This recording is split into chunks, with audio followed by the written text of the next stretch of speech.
Je voudrais savoir si ça t'est déjà arrivé de te retrouver dans des situations pro, dans les moments où t'es un peu débordé, envahi par tes émotions. De l'agacement, ça peut être de l'énervement, ça peut être de la frustration, ça peut être des choses comme ça.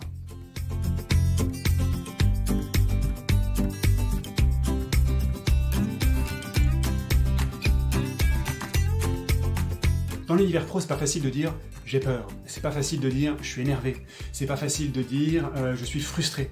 C'est des mots qui sont un peu forts en fait. Alors peut-être que tu es à l'aise avec ces mots-là, mais la plupart des gens sont pas très à l'aise pour les dire et beaucoup de gens sont pas du tout à l'aise pour les recevoir. L'émotion n'est ni plus ni moins qu'un indicateur.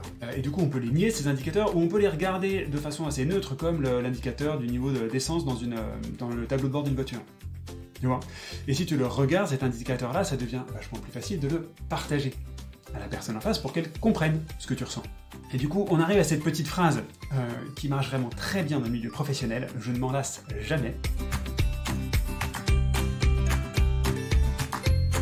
Cette phrase-là, elle est toute bête, hein.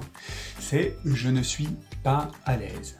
Je ne suis pas à l'aise. Tu auras peut-être remarqué que dans le « je ne suis pas à l'aise », il y a « je ».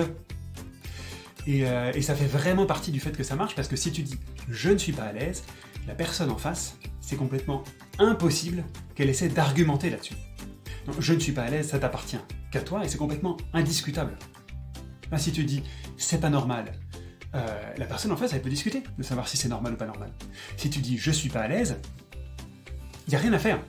Quelques exemples, on peut prendre des exemples, on pourrait en prendre dans la relation entre équipiers, dans la relation hiérarchique, je vais t'en donner deux dans la relation commerciale. Moi je bosse beaucoup pour des startups, pour des boîtes technologiques, et je les aide entre autres dans leur conversation de vente. Dans le schéma que je leur recommande, il y a le fait de passer largement assez de temps sur le contexte du client avant de montrer quoi que ce soit de notre produit ou notre service, pour pas noyer le client. À l'opposé, la plupart de leurs clients veulent voir une démo d'emblée parce qu'ils ont l'impression qu'ils en savent assez pour se faire une bonne idée du produit ou du service. Et du coup, la petite parade, pour celui qui veut vendre le soft, du coup, ça va être « ah, je suis pas vraiment à l'aise, évidemment, on va faire une démo à un moment, mais je suis pas à l'aise de la faire tout de suite parce que pour faire la bonne démonstration, j'ai besoin d'abord d'en savoir nettement plus sur votre contexte. » Tu vois, le « je ne suis pas à l'aise », il permet de reprendre le contrôle, il permet de faire passer ce message comme quoi, en fait, faire une démo maintenant, j'ai bien entendu la demande, mais c'est pas malin. Et « je ne suis pas à l'aise », ça permet de trouver un moyen sympathique de dire que c'est pas malin. D'accord, tu m'as suivi? Si on se place à la fin de la conversation de vente, au moment où il y a toujours ce petit jeu de pouvoir là, sur les discounts, etc., ou sur un petit changement de périmètre de la dernière minute là, pour essayer d'en avoir plus pour le même prix, pareil, on va utiliser la même petite phrase pour désamorcer. Si le client demande un discount, je ne suis pas à l'aise.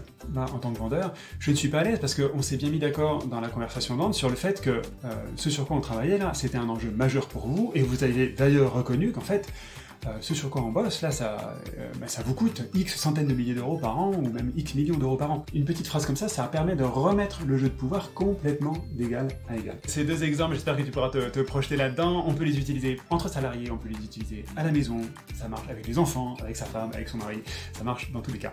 Voilà, j'espère que ça te sera utile, et je te souhaite de reprendre beaucoup plus facilement le contrôle de tes émotions et le contrôle de la situation avec cette petite phrase « je ne suis pas à l'aise ». À très bientôt.